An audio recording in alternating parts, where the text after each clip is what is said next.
যৌথ অভিযানে কেএনএফ এর প্রধান সমন্বয়ক গ্রেফতার, বিশ্বাস ভঙ্গ করায় আর কোনো ছাড় নয় জানালেন সেনাপ্রধান। শুরুতে আমরা একটু বিশ্বাস করেছিলাম যে শান্তি আলোচনা হচ্ছে, কিন্তু এর ভিতরে এই অশান্তি সৃষ্টি হয়েছে, তার প্রয়োজনীয় পদক্ষেপ নেওয়া হচ্ছে। এই সন্ত্রাসীদের কোনো জায়গায় বাংলাদেশে নেই। কুকিচিনের ঘটনা নিয়ে বিএনপি রাজনীতি করছে, অভিযোগ কাদেরের। সরকারের ভূমিকা রহস্যজনক, দাবি ফখরুলের। ঈদ যাত্রার পঞ্চম দিনে লঞ্চে যাত্রীদের চাপ, সড়ক মহাসড়কে বেড়েছে গাড়ি, স্বস্তি নিয়ে ট্রেনে বাড়ি ফিরছেন মানুষ। ব্রাহ্মণবাড়ি ইয়াদ করতে ভালো লাগে, কারণ আমার দাদা দাদু সবাই এখানে যায়। অনেক ভয়ে ছিলাম যে সবাই বলতো যে ট্রেনে অনেক বেশি ভিড় হয়, যে ওঠানোর জায়গা থেকে না, এমনকি সিটে বসার জায়গা থেকে না, অনেকে নাকি জানালা দিয়ে পর্যন্ত ঢুকে। কোরবানির জন্য ব্রাজিল থেকে পশু আমদানি করতে চায় বাংলাদেশ, সফররত পররাষ্ট্রমন্ত্রীর সঙ্গে মন্ত্রী প্রতিমন্ত্রীর বৈঠক। এবং ঈদ ঘিরে ভেজাল মেহেদিতে সয়লাভ, রাসায়নিক মিশ্রিত পণ্যে বাড়ছে স্কিনের ক্ষতি, সব সচেতন হওয়ার পরামর্শ বিশেষজ্ঞদের। দর্শক, সংবাদ প্রাতে শুনছিলেন একেএসটিএন টিভার সংবাদ শিরোনাম, সঙ্গে রয়েছে আমি তানজিয়া জুথি। জানাবো বিস্তারিত। কুকি-চীন ন্যাশনাল ফ্রন্ট কেএনএফ এর প্রধান সমন্বয়ক চেউশিম বমকে গ্রেফতার করেছে র্যাব। নিজ বাড়িতে লুকিয়েছিলেন তিনি। বান্দরবানে পরিদর্শনে গিয়ে সেনাপ্রধান জেনারেল এস.এম. শফিউদ্দিন আহমেদ বলেছেন, শান্তি আলোচনার নামে কেএনএফ বিশ্বাস ভঙ্গ করেছে, এজন্য তাদের ছাড় দেওয়ার আর কোনো সুযোগ নেই। জানান, পাহাড়ের শান্তি ফেরাতে সমন্বিত অভিযান চলবে। বান্দরবান থেকে আবুল বাশার নয়নের রিপোর্ট জানাচ্ছেন শুভশ্রী রায়। বাজার অবরুদ্ধ করে দুটি ব্যাংকের 3 শাখায় ডাকাতি ও অস্ত্রলুটের ঘটনায় হঠাৎই আলোচনায় পাহাড়ি সশস্ত্র সংগঠন কেএনএফ। তাদের দমনে শুরু হয়েছে যৌথ অভিযান। শনিবার বান্দরবান সদর উপজেলার সোয়ালোক ইউনিয়নের শারনপাড়া থেকে গ্রেফতার করা হয় কেএনএফ এর কেন্দ্রীয় কমিটির প্রধান সমন্বয়ক চেউসিম বমকে। র্যাবের বিশেষ অভিযানে বমসহ সন্ত্রাসী সংগঠনের 4 সদস্য গ্রেপ্তার হন। রোববার বিকালে সংবাদ সম্মেলনে এই তথ্য জানান র্যাব 15 এর অধিনায়ক। তার বাসার ভিতরে একটা স্টিল স্ট্রাকচার আছে। পরবর্তীতে এক পর্যায়ে এটা খোলা হয় এবং সেখানে ওই কুঠুরি, ছোট্ট একটা কুঠুরি ছিল স্টিল স্ট্রাকচারে, সেই কুঠুরির ভিতর থেকে আমরা তাকে বের করে নিয়ে আসি। র্যাব জানায়, কেএনএফ প্রধান নাথান বমের সঙ্গে আত্মীয়তার সম্পর্ক রয়েছে চেউসিম বমের। শারনপাড়ায় তার বাড়িতে বাঙালি জঙ্গি নেতা শামীম মাহফুজের সঙ্গে চুক্তি করেছিলেন নাথান বম। এই চেউসিম বমের সাথে নাথান বমের খুব ঘনিষ্ঠ কানেকশন রয়েছে। নাথান বম প্রায় তার বাসায় আসা যাওয়া করত। আমরা প্রাথমিক তদন্তে যেটা জানতে পেরেছি, এই হিন্দাল সার্কিয়ার প্রশিক্ষণের ব্যাপারে এবং যে টাকা পয়সার যে লেনদেনের ব্যাপারে, টাকা পয়সা যে কালেকশন করতে হবে, সেটার পরিকল্পনাও এই চেউসিম বমের বাসায় করা হয়। কেএনএফ ঘিরে পাহাড়ে অস্থিতিশীলতার মধ্যে রোববার সকালে হেলিকপ্টার যোগে বান্দরবান পৌঁছান সেনাপ্রধান জেনারেল এস.এম. শফিউদ্দিন আহমেদ। পরে সাংবাদিকদের জানান, পাহাড়ের শান্তি প্রতিষ্ঠায় সমন্বিত অভিযান শুরু হয়েছে। এটা কোনো আইসোলেটেড কোনো অপারেশন হচ্ছে না, সবাই সমন্বিতভাবে হচ্ছে। ইনশাল্লাহ এখানে আমরা গভর্নমেন্ট যেটা চাচ্ছে, গভর্নমেন্টের ওভারঅল স্ট্র্যাটেজির ভিতরে থেকেই আমরা আমাদের উদ্দেশ্য বাস্তবায়িত করতে পারবো বলে আমি দৃঢ়ভাবে বিশ্বাস করছি। এক প্রশ্নের জবাবে সেনাপ্রধান বলেন, কেএনএফ বিশ্বাস ভঙ্গ করেছে, আর ছাড় দেওয়ার সুযোগ নেই। শুরুতে আমরা একটু বিশ্বাস করেছিলাম যে শান্তি আলোচনা হচ্ছে, যেহেতু শান্তি আলোচনা শেষ হয়নি, শান্তির ভিতরেই শেষ হবে, কিন্তু এর ভিতরে এই অশান্তি সৃষ্টি হয়েছে, তার প্রয়োজনীয় পদক্ষেপ নেওয়া হচ্ছে। শান্তি আলোচনার আড়ালে কেএনএফ সন্ত্রাসী কর্মকাণ্ডে লিপ্ত রয়েছে বলেও জানান সেনাপ্রধান। নিউজ ডেস্ক, দেশ টিভি। পাহাড়ের সশস্ত্র সন্ত্রাসী কর্মকাণ্ড নিয়ে সরকার অত্যন্ত সতর্ক ও শক্ত অবস্থান নিয়েছে বলে জানিয়েছেন আওয়ামী লীগ সাধারণ সম্পাদক ওবায়দুল কাদের। বলেন, এটি বিচ্ছিন্ন ঘটনা, এতে গোটা পাহাড়ের সার্বিক শান্তি পরিস্থিতিতে কোনো প্রভাব পড়বে না। দুপুরের সংবাদ সম্মেলনে ওবায়দুল কাদের আরো বলেন, বিএনপি নিজেদের আন্দোলনে ব্যর্থ হয়ে ইস্যু খোঁজে। বিস্তারিত জানাচ্ছেন জুবায়ের রাসিন। সমসাময়িক বিষয় নিয়ে রোববার দুপুরে ধানমন্ডিতে আওয়ামী লীগ সভাপতির রাজনৈতিক কার্যালয়ে সংবাদ সম্মেলন ব্রিফ করেন দলের সাধারণ সম্পাদক ওবায়দুল কাদের। এখন নতুন করে আবার কুকি চীন ইস্যু দাবি করেন, পাহাড়ে কুকি চীনের সশস্ত্র তৎপরতা বিচ্ছিন্ন ঘটনা, এ নিয়ে অত্যন্ত সতর্ক ও শক্ত অবস্থান নিয়েছে সরকার। কুকি চীন এটা তো পাহাড়ের টোটাল পাহাড়ের অশান্তির কোনো বিষয়, এটা রাঙ্গামাটিতে নেই, খাগড়াছড়িতে নেই, বান্দরবনে আছে রোয়াঞ্চড়ি, রুমা, থানচি এবং কিছুটা আলিকত। এবং গভর্নমেন্ট এখন অত্যন্ত সতর্কভাবে অবস্থান নিয়েছে এবং শক্ত অবস্থান। খালেদা জিয়ার বর্তমান অবস্থার জন্য বিএনপি দায়ী উল্লেখ করে ওবায়দুল কাদের প্রশ্ন রাখেন, রাজনৈতিক দল হিসেবে তারা তাদের নেত্রীর জন্য কি করেছে। রাজনৈতিক দল তাদের দলের, তারা যাকে দেশনেত্রী বলেন, তার মুক্তির জন্য মির্জা ফখরুল কি আন্দোলন করেছে। 500 লোকও বেগম জিয়ার জন্য রাস্তায় একটা মিছিল করতে পারেনি। আসন্ন উপজেলা পরিষদ নির্বাচনে প্রশাসন নিরপেক্ষ থাকবে বলেও জানান আওয়ামী লীগ সাধারণ সম্পাদক। প্রশাসন নিরপেক্ষ থাকবে এবং তাদেরকে নির্দেশ দেওয়া হয়েছে। জুবায়ের রাজিন, দেশ টিভি, ঢাকা। বান্দরবানে ব্যাংক লুটের ঘটনাই প্রমাণ করে বাংলাদেশের নিরাপত্তা ব্যবস্থা কতটা ভঙ্গুর। এমন মন্তব্য করেছেন বিএনপির মহাসচিব মির্জা ফখরুল ইসলাম আলমগীর। বিকেলে গুলশানের বিএনপি চেয়ারপারসনের কার্যালয়ে অ্যাসোসিয়েশন অফ ইঞ্জিনিয়ার্স বাংলাদেশ অ্যাব আয়োজিত 40টি শহীদ পরিবারকে ঈদ উপহার, দোয়া ও ইফতার মাহফিল অনুষ্ঠানে তিনি একথা বলেন। এ সরকার শিক্ষা ব্যবস্থাকে ধ্বংস করে দিয়েছে। এখন বুয়েটের উপর দানবীয় থাবা মেলেছে। অত্যন্ত পরিকল্পিতভাবে সংবিধান পরিবর্তন করে সরকার একদলীয় শাসন ব্যবস্থা বহাল রাখতে সচেষ্ট বলেও মন্তব্য করেন মির্জা ফখরুল।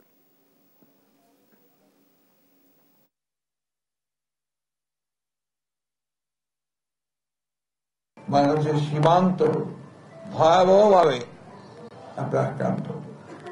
আমরা লক্ষ্য করেছি আমাদের স্বাধীনতা পর্যন্ত বিপন্ন হয়ে পড়েছে। লক্ষ্য করে দেখুন, গত 2-3 দিনে পার্বত্য চট্টগ্রামে ব্যাংক লুট হয়েছে, থানা আক্রমণ হয়েছে, কিন্তু দুর্ভাগ্য আমাদের এখন পর্যন্ত আমাদের সরকার বলতে পারছেন না যে কারা এটির সঙ্গে করেছে। বন্ধুগণ, এই ঘটনা প্রমাণ করেছে যে বাংলাদেশের নিরাপত্তা ব্যবস্থা কত ভঙ্গুর। সরকারের সুশাসন ও জবাবদিহিতা না থাকায় পাহাড়ে অশান্তি সৃষ্টি হচ্ছে বলে মন্তব্য করেছেন জাতীয় পার্টির চেয়ারম্যান ও বিরোধী দলীয় নেতা জিএম কাদের। রোববার বিকেলে রংপুর সার্কিট হাউসে পাহাড়ে সাংবাদিকদের প্রশ্নের জবাবে তিনি একথা বলেন। পাহাড়ে আস্থার সংকট তৈরি হচ্ছে দাবি করে তিনি আরো বলেন, এই অশান্তির দায় সরকারের। এমন সামান্য ঘটনায় যদি সরকারকে এত হিমশিম খেতে হয়, তাহলে বড় ধরনের কোনো দুর্ঘটনা হলে জাতি কোথায় গিয়ে দাঁড়াবে তা নিয়েও প্রশ্ন তোলেন জিএম কাদের।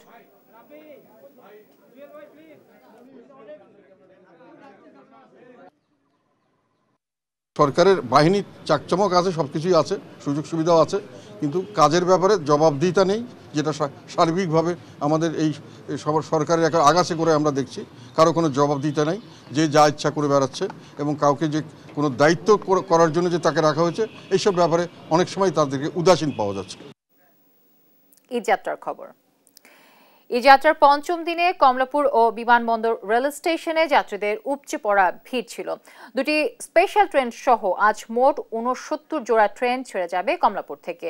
রেলওয়ে কর্তৃপক্ষ বলছেন, যারা অনলাইনে রেলের টিকিট পাননি তাদের জন্য 25% টিকিট স্ট্যান্ডিং রাখা হয়েছে। সদরঘাট থেকে ভোরে বিভিন্ন এলাকার উদ্দেশ্যে ছেড়েছে লঞ্চ। ভোগান্তি ছাড়াই এই যাত্রা করতে পেরে সন্তুষ্ট ঘরমুখ মানুষ। রিশাদ অর্ণবকে সঙ্গে নিয়ে আরো জানাচ্ছেন নিয়াজ মোর্শেদ। পারভেজ বাদশার মতো এই তরুণরা সকলেই বেকার।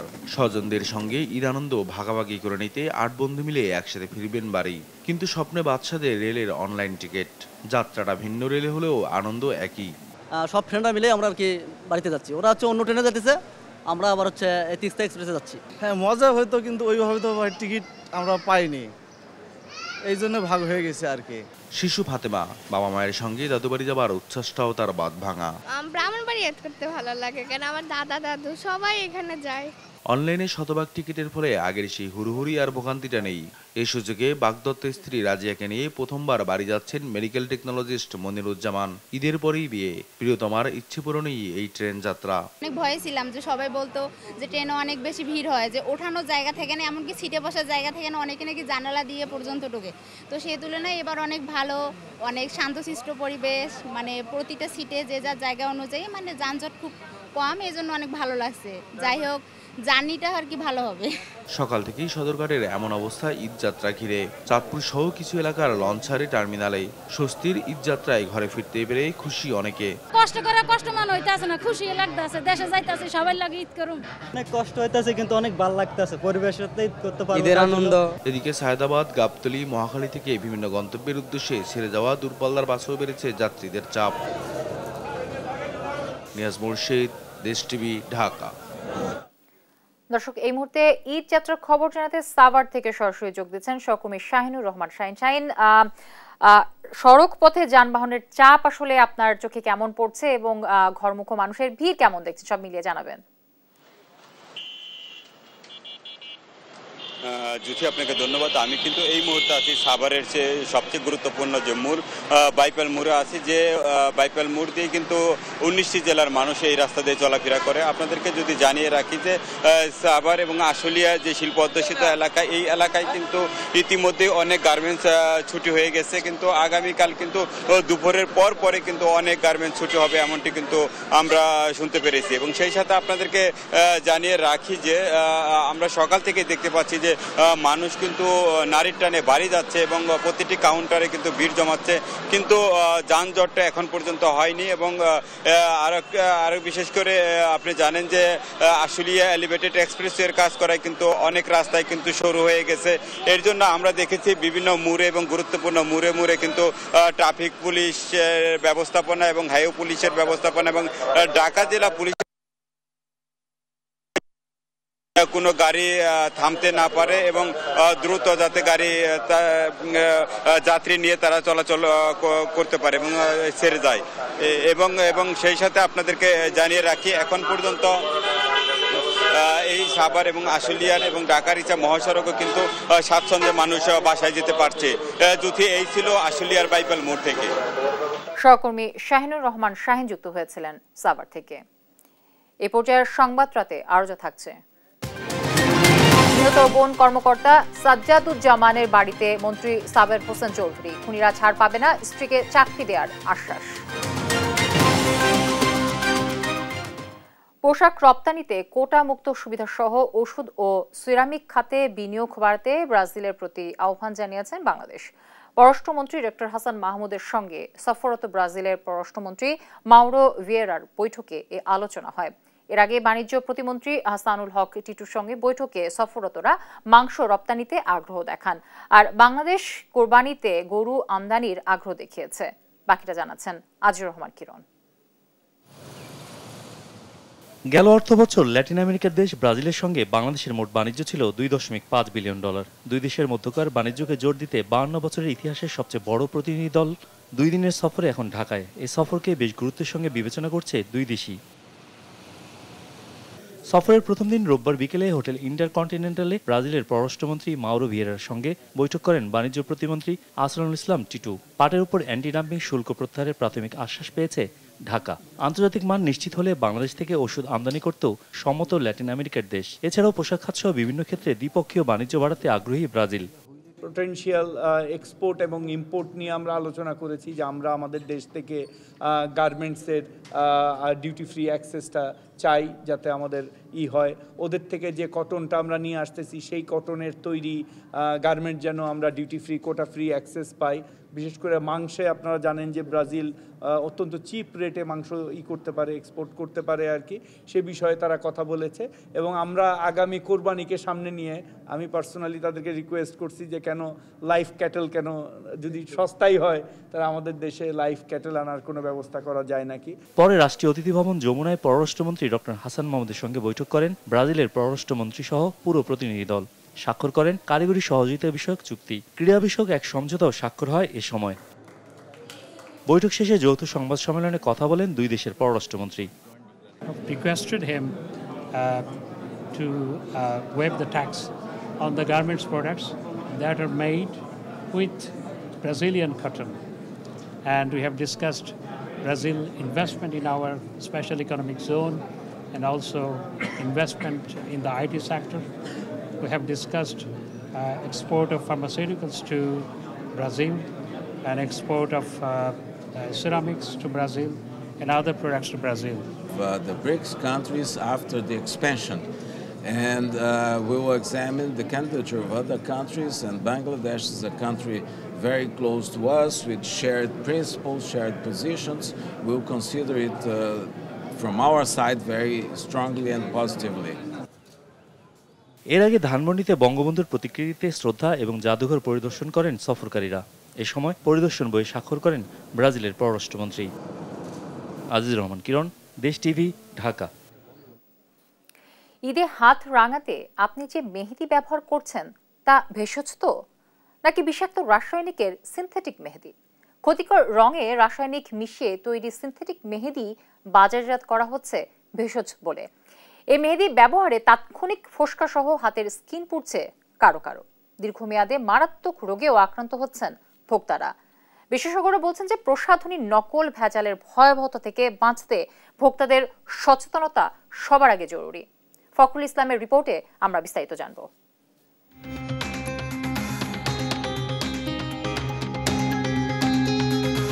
5 মিনিটে রং ধারণ করে বাজারের এমন গোল্ড মেহেদি ব্যবহারে মারাত্মক ফোঁসকা দেখা দিয়েছে কারো কারো হাতে।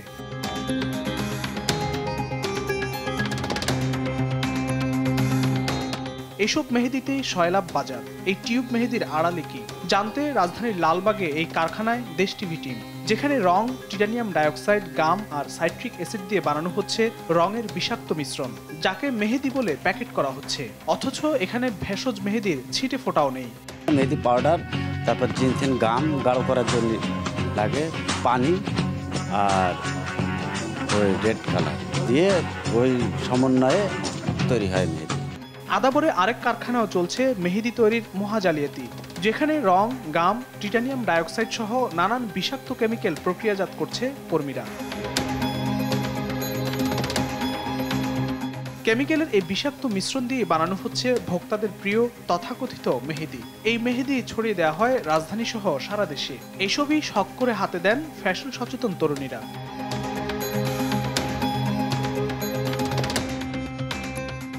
মানহীন মেহেদি সহ বিভিন্ন প্রসাধনী ব্যবহারে চর্মরোগ সহ মারাত্মক রোগে আক্রান্ত হচ্ছেন মানুষ।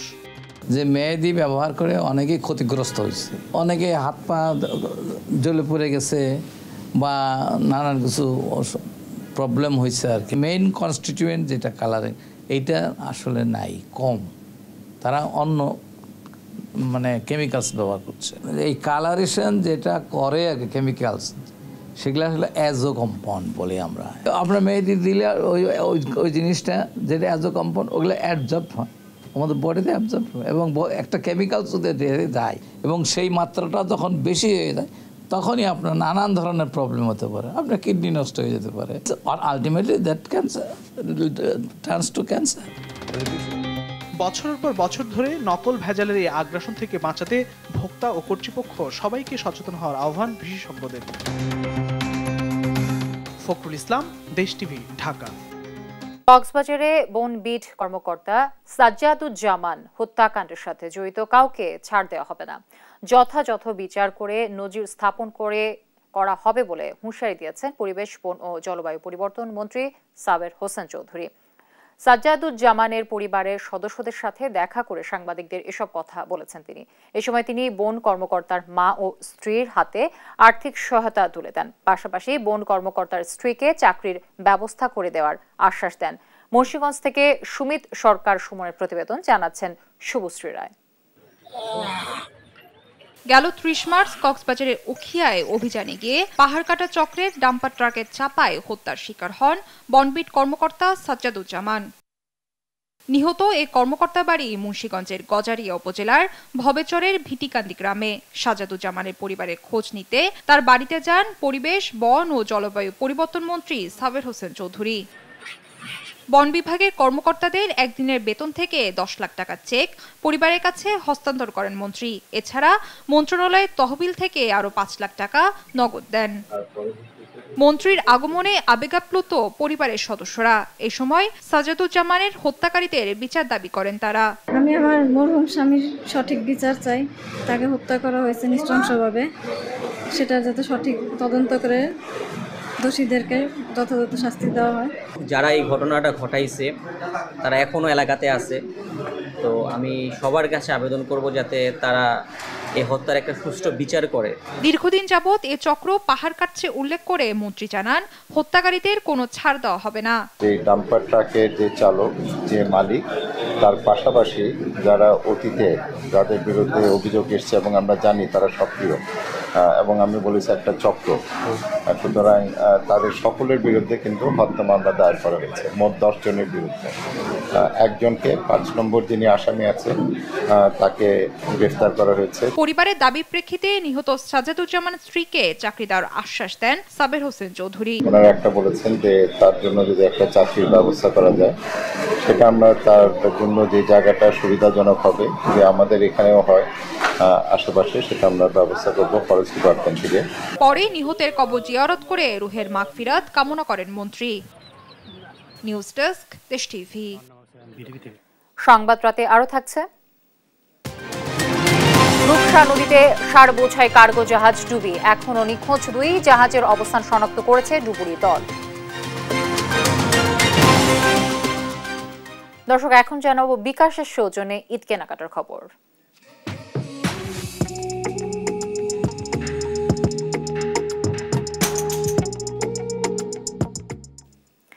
ক্রেতাদের আনাগোনায় জমজমাট ঈদ বাজার। শেষ মুহূর্তে ঈদের বাজার সদাই থেকে শুরু করে টুকিটাকি কেনাকাটা করতে ক্রেতারা ভিড় করছেন সুপার শপগুলোতে।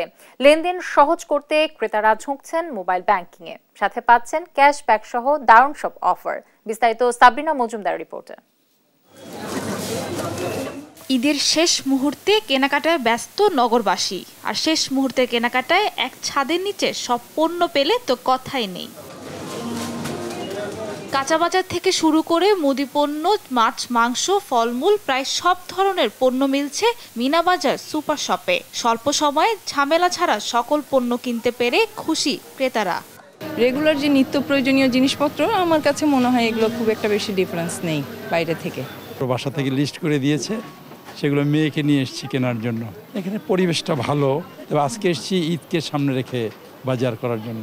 মিনা বাজার তো মানে বেসিক্যালি এটা আমাদের বাসার কাছে, প্লাস আমরা মানে মিনা বাজারে এভরিডে শপিং এর জন্য ইউজ হতে, অনেক সময় অনেক অফার্স থাকে, অনেক কিছু থাকে। আমি পাস্তা কিনতে আসছি, আমি ওইলো কিনতে আসছি। কেনাকাটার ব্যস্ততায় ক্যাশলেস লেনদেনে ঝুঁকছেন ক্রেতারা। দাম পরিশোধ করছেন মোবাইল ব্যাংকিং এর মাধ্যমে। এতে ক্রেতারা পাচ্ছেন সহজ পেমেন্টের সুযোগ, সাথে থাকছে ক্যাশব্যাক সহ দারুণ সব অফার। আমরা সবসময় তো ক্যাশ ক্যারি করতে পারি না, সো ইন দ্যাট কেস এটা একটা খুবই ভালো একটা প্রসেস, যাতে ইজিলি আমরা ক্যাশটা পেমেন্ট করতে পারি। সুপার শপে কিন্তু অনেক আগে থেকেই কার্ডের পাশাপাশি এই সকল মোবাইল ব্যাংকিংয়েও বিশেষ করে বিকাশে পেমেন্ট করা যায়, যেটা আমাদের লাইফে অনেকটাই সহজ এবং স্বাচ্ছন্দ্যপূর্ণ করছে। বিকাশ অনেক কনভিনিয়েন্ট। দেখা যায় যে অনেক সময় ক্যাশ থাকে না, আমি ক্যাশ নিতে ভুলে যাই, সেক্ষেত্রে বিকাশ দিয়ে আমি সব জায়গায় পে করতে পারি। অ্যান্ড বিভিন্ন ক্যাশব্যাক অফারও আছে। ক্যাশলেস লেনদেনের সুফল পাচ্ছেন বিক্রেতারাও। বিকাশে এখন ক্রেতাদের রেসপন্স অনেক ভালো, কারণ যেহেতু বিকাশ এখন একটা ক্যাম্পেইন চালাচ্ছে, 1500 টাকা বা তার অধিক বাজার করলেই একটা 50 টাকার কুপন পাচ্ছে। এইরকম এই পুরা ক্যাম্পেইন পিরিয়ডে এরকম কুপন পাবে প্রত্যেক কাস্টমার 3 বার। নগদ টাকার পরিবর্তে ক্যাশলেস লেনদেনে বদলে যাচ্ছে কেনাকাটার প্রচলিত ধারণা। সাবরিনা মজুমদার, দেশ টিভি, ঢাকা। এখন জানাবো লাইজলের সৌজন্যে ঈদ বাজারের খবর।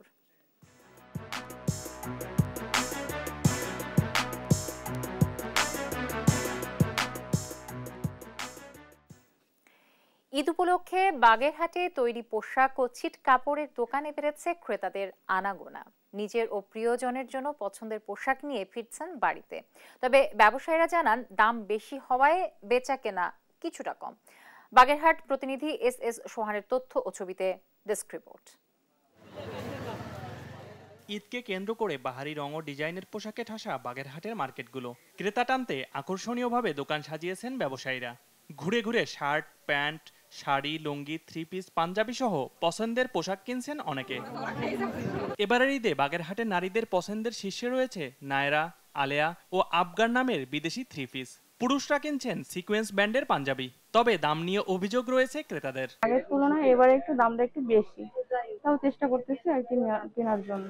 দামের সাথে পেরে উঠতেছি না। অন্য বছরের তুলনায় এই বছরে আপনার মালের প্রোডাক্টের দাম অনেক ঊর্ধ্বে। আমার সাথে আসছে একটা 910 কিনছে, একটা 910 কিনবো।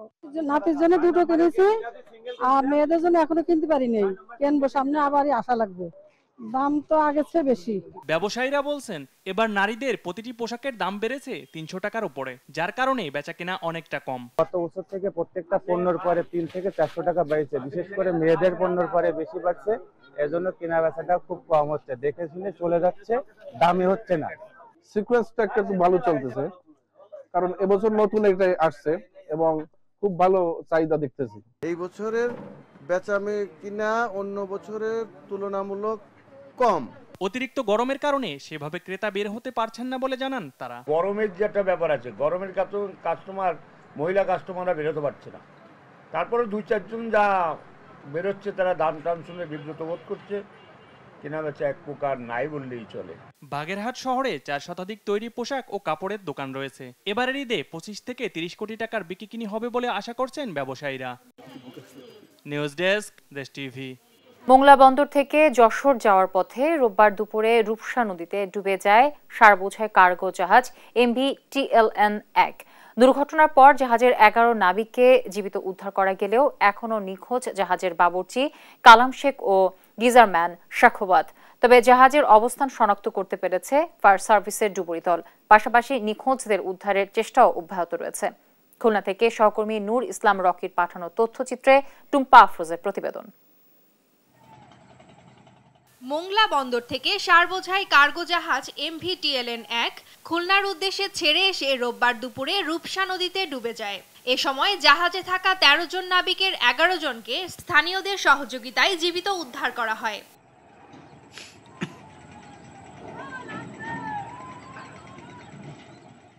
ধাক্কার পরে জাহাজগণ বেকার করতেছিল, চালাচ্ছে, পরে আমরা চালাচ্ছি, পরে হঠাৎ উইজে উপরে উঠলাম, দুজনে উঠে দিয়ে জাহাজ ডুবে যাচ্ছে। এবার আমি পিছন দিয়ে বেরিয়ে এসেছি, দৌড় মেরে আমার লগের ভাই সামনে দিয়ে বেরিয়ে চেয়েছিল, কিন্তু সে আর খোঁজ পাচ্ছি না। 1 ঘন্টা নেভিগেশন করার পর আমাদের ঝড়ের কবলে পড়ছি, ওখানে আমরা অ্যাঙ্কর করছিলাম, কিছু দেখা যাচ্ছে না। ব্রিজের কাছাকাছি অবস্থানে যখন আসছি একেবারে তখন আমাদের জাহাজ ইলেকট্রিক ফিল করছে, ইলেকট্রিক ফিল করে ফিলার সাথে ধাক্কা খেয়ে জাহাজটা ডুবে যায়। তবে জাহাজের বাবুর্চি কালাম শেখ ও গ্রিজারম্যান সাখোয়াত এখনো নিখোঁজ রয়েছেন। নিখোঁজের খবরে ছুটে এসে কান্নায় ভেঙে পড়েছেন স্বজনরা। জাহাজ ডুবে গেছে, লোক পাইতেছে না, আমার বোনাও, আরে এলা আমার ভাগ্না বোনার আর আব্বা। জাহাজটিকে ডুবে যেতে দেখে নাবিকদের উদ্ধারে এগিয়ে আসেন প্রত্যক্ষদর্শী সহ স্থানীয়রা। আমরা আইসি তাদের উঠাই দেখাশোনা করি, কিন্তু আরো 2 জন ছিল ভিতরে, কিন্তু তাদের পাওয়া যাচ্ছে না। ফায়ার সার্ভিসের ডুবুরিরা জাহাজের অবস্থান চিহ্নিত করেছেন, পাশাপাশি নিখোঁজদের উদ্ধারের চেষ্টাও অব্যাহত রয়েছে। রূপসা নদীর ওপর নির্মিত রেল সেতুর 73 নম্বর পিলারে ধাক্কা লেগে কার্গো জাহাজটি ডুবে গেছে বলে জানিয়েছে নৌপুলিশ। 13 জন লোকের মধ্যে জাহাজের 11 জন তারা তীরে আসতে পারছে, এবং 2 জন, একজন হচ্ছে বাবুর্চি আর একজন গিজারম্যান, এই 2 জন লোক এখনো নিখোঁজ আছে। ফায়ার সার্ভিসের উদ্ধার কাজ চলছে, তারা জাহাজটার লোকেশনটা নির্ণয় করতে পারছে, এখন তারা উদ্ধার কার্যক্রম শুরু করছে। কার্গো জাহাজটি 1140 মেট্রিক টন TSP সার নিয়ে নোয়াপাড়ার উদ্দেশ্যে যাচ্ছিল।